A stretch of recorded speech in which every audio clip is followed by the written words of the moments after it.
It is quite possible that they might not have the confidence for comprehensive negotiations right now. One thing that, again, I keep repeating in my meetings in this town is the following. Please understand, even though the buck stops with the Iranian supreme leader, he is not omnipotent. In other words, he too has to worry about all those constituencies, all those actors beneath him. People such as the intelligence, security, IRGC types, they have the agenda-setting power for the supreme leader. These guys are going to tell in the ears of the supreme leader that you need to negotiate from a position of strength. And if this type of gestures are not responded, right, then, let's go with a crash. Then they can go quite wild if they think that is in their national interest. Leave the NPT. Right? Fait accompli. Then deal with that type of a scenario. So my advice to Washington ending is the following. Please let's remember, in 2002, the Iranians made an offer about the nuclear issue. And President Bush did not agree to that, right? That led to the further radicalization of the Iranian position. Let's not make the same mistake again, right? Once again, giving the Iranians the cold shoulder, assuming that because the sanctions have hurt them, they are going to basically give up the shop, right, and cry Uncle Sam, I think is not going to lead us anywhere. So please understand the nuances that is going to be involved. I had some other issues about the obstacles in the path of negotiations that, why it's going to be difficult, a marathon, et cetera, but unfortunately, I am out of time. Thanks you.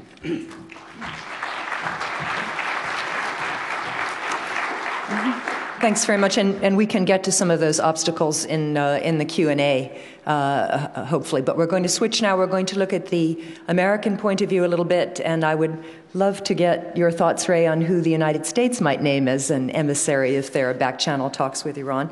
We're very lucky to have Ray Takey with us. He's a senior fellow for Middle Eastern Studies at the Council on Foreign Relations and an adjunct professor at Georgetown University.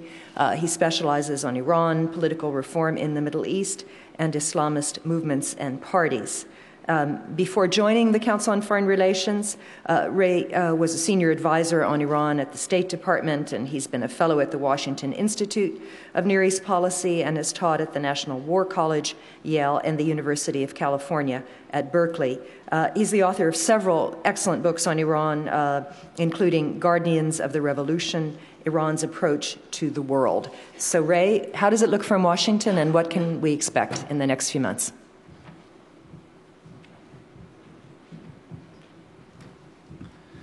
Yes. Thank you. I hope everybody can hear me. I guess they can. Thank you very much for inviting me here today. It's always good to see some old friends. I would actually start with a discussion about sort of the history of these negotiations, because these negotiations have been going on for 10 years now. And a certain framework for dealing with Iran has come into existence in terms of its approach to the proliferation issue. And that framework was actually not an American design framework. It was actually a European framework. EU3 began the process of negotiations with Iran, and they essentially established kind of three aspects or characteristics of this policy. First, there's the concept of this policy. The concept of this policy that it is possible to segregate the nuclear issue from other areas of U.S.-Iranian contention, and it is possible to negotiate a standalone agreement with a state that has demonstrated, both in terms of its internal practices and approach to the region, let's just say a limited respect for international convention, if not international law. So nevertheless, it is possible to negotiate an agreement with that particular state on the nuclear issue and segregate the nuclear issue from other areas of concern.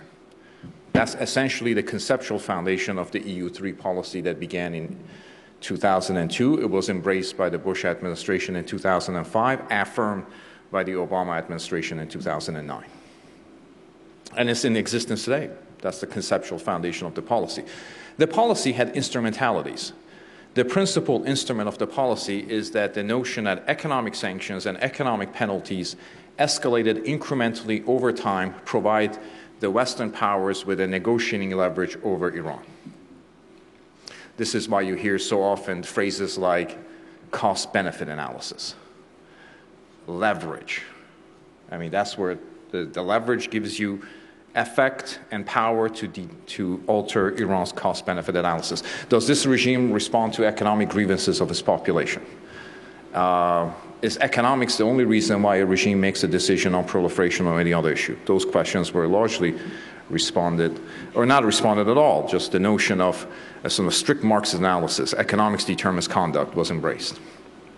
And finally, modality. This policy has had a modality. It was the Bush administration that had decided that the best way of approaching negotiations with Iran would be in the context of a multilateral forum.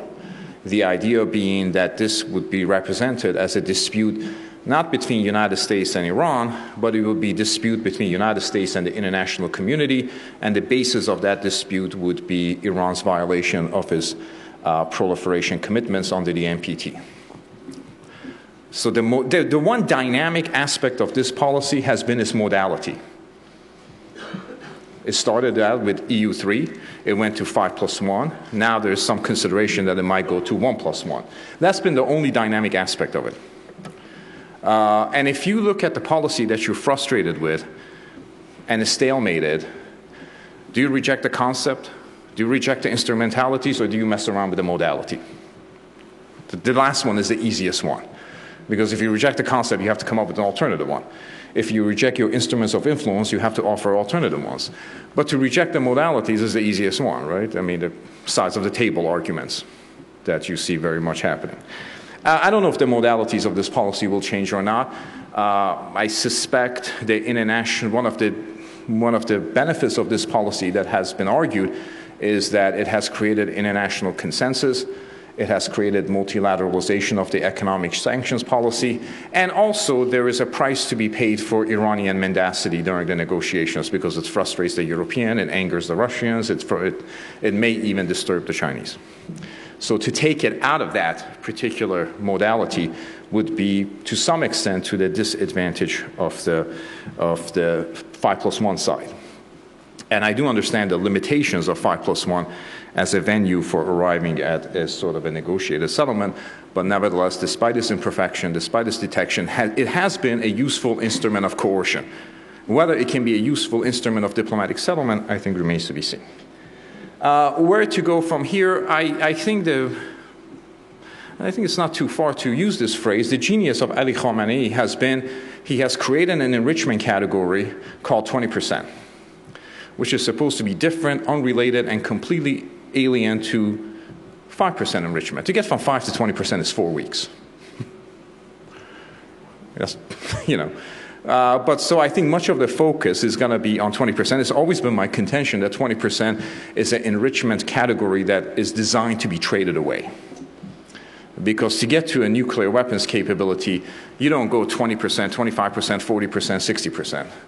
To get to a viable nuclear weapons category, you need marriage of fissile material enriched at whatever gradation and high power centrifuges which can operate with velocity and efficiency. The marriage of those two determines your pathway to a nuclear bomb, not 20, 30, 50, 60, 80. That's not the way you get there. So I suspect in the negotiations that may be forthcoming, I think Iranians would be willing to give up the 20% in some format. No further production of 20%, something to do with existing stock and so forth, and in exchange for acknowledgement of the right to enrich to 5%, and perhaps even engage in some sort of concessions on transparency, although the IAEA has remained perennially frustrated with Iran's transparency and accountability in terms of its access to the inspectors and so on and so forth. But I suspect something can happen on 20%, perhaps, because as always, Iranian negotiators want to give a little, and get a lot back. So to what extent they would be asking. The current Iranian position is that they will do something on 20%, a suspension of it for a period of time in exchange for complete lifting of all sanctions, multilateral, unilateral, or whatever. That position may be absurd, but it's the one they have on the table. There has to be some modification of that. I think their focus is likely to be the European sanctions and some aspects of the financial sanctions that have been implemented in terms of segregation of Iran from the International Lending Organization and so forth. Outside that, I have a feeling it's going to be very difficult to relieve sanctions given the congressional pressure and so forth. And even if there is a relief of sanctions, it is unlikely that Iran will get, as was suggested, some of its market share back. If sanctions are lifted tomorrow, the Europeans mostly are not likely to purchase Iranian oil in measurable quantities. They had actually stopped before the EU banned that particular, maybe Spain, maybe Italy. Well, the Greeks can't afford it, so you're in trouble when the Iranians won't take your currency. No, Greeks, no, are you kidding? We want a commercial partner of some reliability, So, a new low. But I suspect something can happen, and that's when it's probably gonna stop. Then you have desultory technical talks and so on and so forth. I think everybody involved in this particular melodrama is interested in reducing tensions, but for a variety of reasons, not necessarily transforming the relationship or solving the problem in a fundamental way, but reducing tension. And I think that's true about Iran. I think that's true about the United States. I think that's true about Israel. Certainly true about the Europeans and others. So when there's a convergence of perspective on some sort of a tentative agreement, the question is, how do you get there? Getting there may be difficult because the parties are at various places in terms of what they would want. If you are Iranian regime, I think giving up proliferation in a conclusive, decisive matter is probably not what you want, because there's a lot of benefits you get from proliferation capability or continued proliferation capability.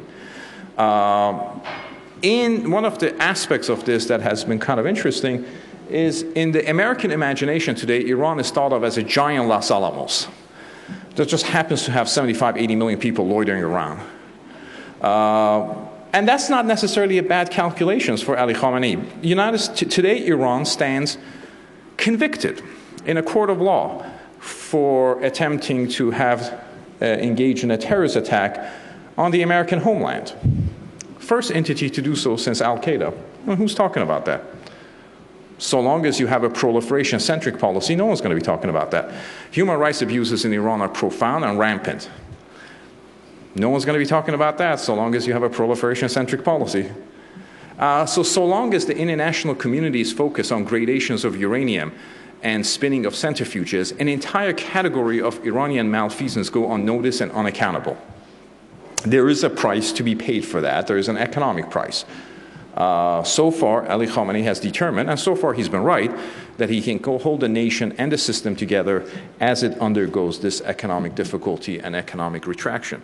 So my suggestion would be that you're likely to have some kind of an agreement, perhaps, but I'm not quite sure if this issue lends itself to transformation beyond that.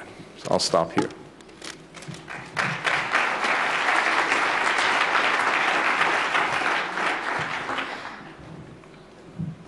Thanks, Ray. You didn't answer my question, so I'll ask it again later. But now we're going to have the view from Tel Aviv, or Jerusalem, or however you like. This is Meir Litvak. He's an associate professor in the Department of Middle Eastern History and director of the Alliance Center for Iranian Studies at Tel Aviv University.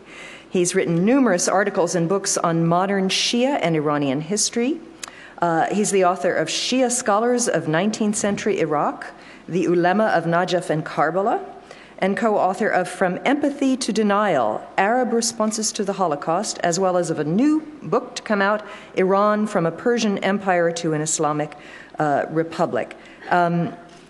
I'd like to invite you to come up and tell us whether you think Israel will be quiet for a while and stop publicly at least urging the United States to attack Iran. Thanks.